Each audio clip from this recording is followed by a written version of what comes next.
Buenas tardes, Jaime.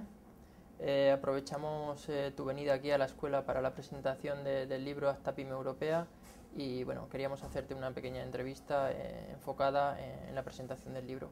¿Qué nos vamos a encontrar en el estudio?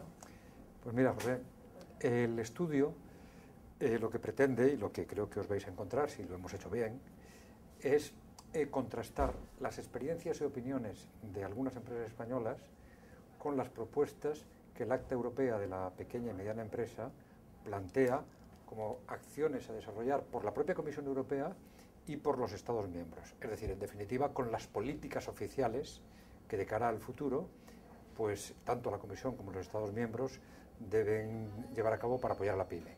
Bueno, pues ¿qué piensan las pymes de esto? ¿Hasta qué punto estas políticas o estas propuestas que ofrecen enlazan con sus problemas, enlazan con su realidad? Eso es lo que nos vamos a encontrar en el libro. Exactamente, ¿cuál es el contenido del Acta Pyme Europea? Mira, en realidad no se llama Acta Pyme, aunque coloquialmente la solemos llamar así, y los medios la suelen llamar así. En realidad se llama Small Business Act, o sea, Acta para las pequeñas empresas. Pero, aunque en el título solamente figura el término small, no figura el tema medium, no dice pequeñas y medianas, en su contenido vemos que luego se refiere tanto a pequeñas como a medianas. Bien, entonces, ¿cómo está estructurada el acta? Aparte de una introducción pues, que explica de una manera somera cuáles son los problemas fundamentales de la pyme europea y la importancia que tiene el sector pyme en la creación de riqueza en Europa, que en promedio es superior a un 60% y en España incluso es algo más, pues está estructurada después de esa introducción, repito, en el que se habla de los problemas de la pyme y de la importancia que tiene. El documento establece 10 drivers, les llama principios, o sea, 10 ejes de reflexión, 10 principios. Para cada uno de esos principios les da un título, explica qué es lo que se proponen y más allá, dentro de cada uno de esos principios, plantea, como yo he dicho antes, estrategias y propuestas que la Comisión se propone llevar a cabo y que dice a los Estados miembros ustedes también deben llevarlas a cabo para favorecer de una manera homogénea a toda la pyme europea.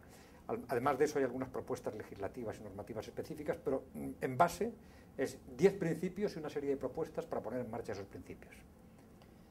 ¿Qué metodologías has seguido a la hora de realizar el estudio? Pues este es un estudio de carácter cualitativo, no se ha pretendido hacer un estudio cuantitativo con muchas empresas y tipo encuesta y tal, sino que se ha elegido una muestra de 20 empresas. 20 empresas, 2 por cada principio. No 20 empresas para que opinen sobre el conjunto del acta, sino 20 empresas para que de 2 en 2 opinen sobre un principio concreto. El título, recuerdas, que es 10 principios, 20 experiencias. 10 principios, 2 empresas por principio, 20 experiencias.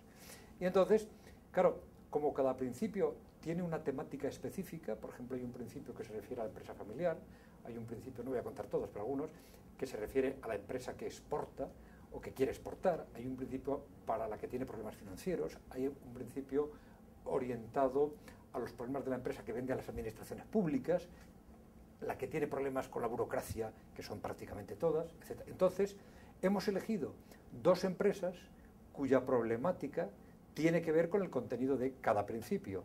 Lógicamente no vamos a entrevistar sobre empresa familiar a una empresa que no es familiar, o sobre exportación a los mercados internacionales a una empresa que ni exporta ni se plantea exportar.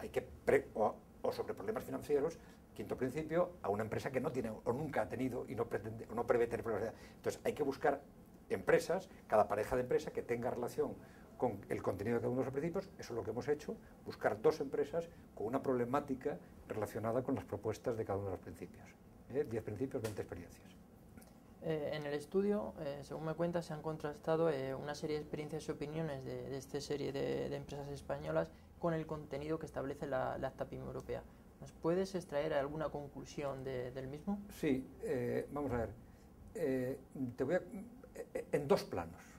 Algunas cosas muy concretas. En primer lugar, el libro yo creo que transmite una buena visión del estado de ánimo de la pyme. Atención, quizá hay una aclaración que tenía que haber hecho al principio y no te la he hecho.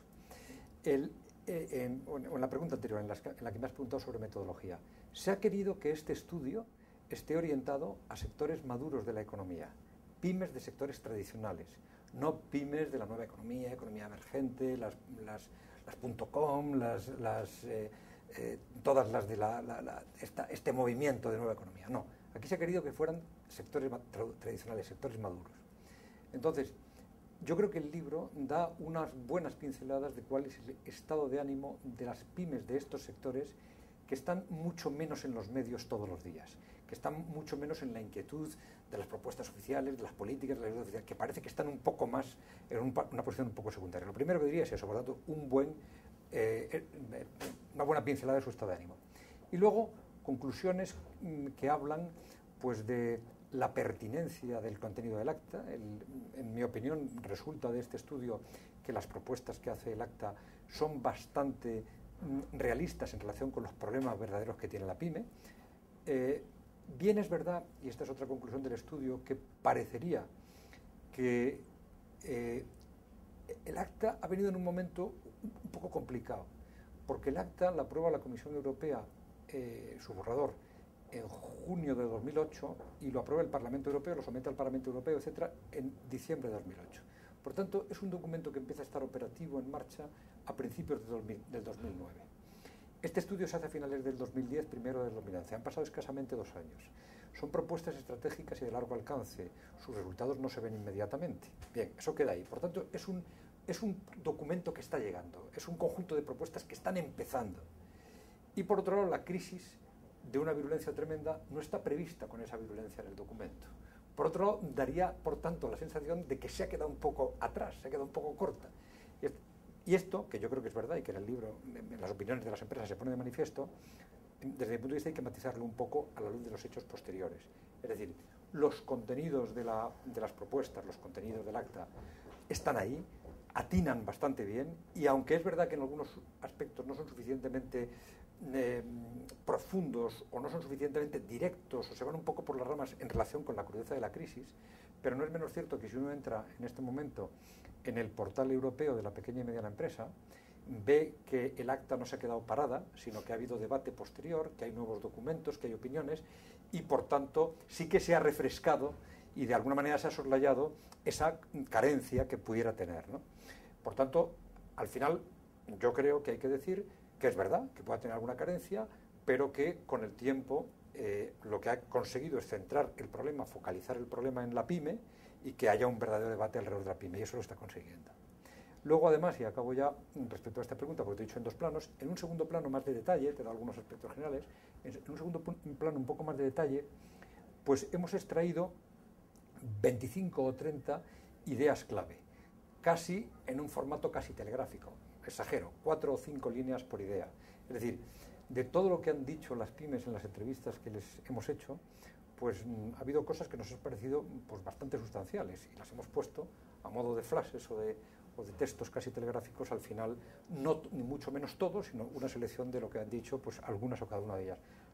Han sido 20 entrevistas, hemos sacado 25 o 30 de estas ideas clave, pero me ha ocurrido una cosa, y es que en una posterior lectura, ya con el libro no solo maquetado, sino ya para ser entregado, en una segunda lectura, pues me he dado cuenta que quizá en vez de esas 25, 26 o 28 ideas clave, podría haber sacado otras 10 o 15 o 20 diferentes. Es decir, que si tú lees el libro o lees los casos de las empresas, a lo mejor consideraban más clave, más críticas o más importantes algunas ideas que yo no llevaba a conclusiones. Hay bastante riqueza en ese sentido en el conjunto de los casos, de los 20 casos. ¿Consideras a las pymes un sector clave para salir de la situación en la que estamos? Sí, sin duda alguna. Mira, yo te decía al principio, eso no lo digo yo, lo dice la Comisión Europea, que lo son. Lo son porque representan el 60% o de ese orden de magnitud de la riqueza europea. En España incluso algo más, ¿no? Entonces, no es concebible que sin el progreso y la modernización de todo ese tejido económico, no es concebible que podamos tener un futuro halagüeño. Lo que pasa es que yo creo que estas empresas, en efecto, están progresando y se están modernizando, ¿no? O sea, yo no soy pesimista en ese sentido, pero desde luego la respuesta categóricamente es sí, son clave, las pymes son clave. En el libro trata de reflexionar en torno a las políticas de dinamización en torno a las pymes. ¿Por dónde crees que van a ir en el futuro? Vamos a ver, yo quizá voy a darte 2 o 3 elementos que desde mi punto de vista son los más importantes, que quizás suenan un poco atópicos, lo que pasa es que luego a lo mejor me puedo explicar un poco mejor y a lo mejor no son tan tópicos. Yo te diría innovación, internacionalización, colaboración, que son ideas que están en la boca de todo el mundo, por eso parecen un tópico, ¿no? Bien, yo me he encontrado con que la mayoría de estas pymes innovan algo bastante, y muchas o algunas mucho, pero casi ninguna trabaja la innovación con un enfoque sistematizado. Es decir, es más el resultado de una buena idea, esporádica, aunque a veces sean buenas ideas continuadas, sean frecuentes, pero no de un planteamiento sistemático. Entonces yo creo que ya no es tan tópico, yo no estoy hablando de innovación, ahora digo innovación sistematizada, por tanto gestionada, estructurada, con indicadores, etc. Segundo aspecto, la internacionalización. Una cosa que me ha llamado la atención en este caso, y no respondo exactamente a tu pregunta, sino que me ciño más al contenido del libro, yo he dicho que el libro, que este estudio, está orientado a sectores maduros. Por tanto, voy a responder a tu pregunta solo para sectores maduros, no para los sectores de la nueva economía, economía emergente, etc. Bien, la mayor parte de los sectores maduros, de las empresas de estos sectores maduros que se plantean su internacionalización, una cosa que te dicen es: no podemos, como nuestro mercado es mercado de sectores maduros, no es fácil que salgamos a Europa. Porque los mercados europeos están ya saturados en los sectores maduros, valga la redundancia. Entonces nuestra internacionalización muchas veces es más posible, aunque parezcan más distantes, más lejanos y más difíciles, en mercados menos maduros externos a la Unión. Y así nos vamos encontrando con que muchas de ellas apuntan a América Latina, muchas de ellas o algunas de ellas apuntan a África y otros mercados. Y en general, los grandes mercados emergentes asiáticos les vienen también un poco lejanos. Por tanto, yo diría internacionalización para estos sectores maduros. Me encuentro, no es algo que lo opino yo, me encuentro con que se están orientando sobre todo a mercados externos a la Unión, en general menos maduros. Y te he dicho una última cosa, que es colaboración. En general, las empresas españolas, y la PYME en particular, quizá todavía más, han sido muy reacias a cooperar con otras empresas, han empezado a colaborar, y esto es muy importante, con sus instituciones de proximidad, que esta es otra conclusión importante del estudio. Las pymes de las comunidades autónomas, pues con sus instituciones del gobierno autónomo, las consejerías, con las entidades financieras próximas, las universidades, los centros tecnológicos próximos, con otras empresas del territorio empiezan. Pero aún así, con otras empresas del territorio o con otras empresas de otros territorios son muy suspicaces y en principio la colaboración resulta como algo todavía bien. Pues yo ya me he encontrado, en este caso, no pocas, algunas opiniones diciendo tenemos que colaborar más. Y incluso si queremos internacionalizarnos y queremos innovar, que eran los otros dos aspectos a los que me refería antes, tenemos que colaborar. Y yo creo que esta es otra conclusión importante, que se están quitando un poco de encima el miedo o la reserva a colaborar con empresas equivalentes o con otras entidades o instituciones. Yo creo que estos serían quizá tres ejes importantes para el futuro de la PYME, sobre todo de estos sectores maduros. Muy bien, Jaime, pues muchísimas gracias por habernos atendido y nada, espero que sea un éxito el estudio. Bueno, pues gracias a vosotros. Bueno, yo creo que hacemos ahora la presentación, vamos a hacerla amena, creo que la haremos amena y que la gente pues que acuda pues sacará algunas conclusiones positivas. Muy bien.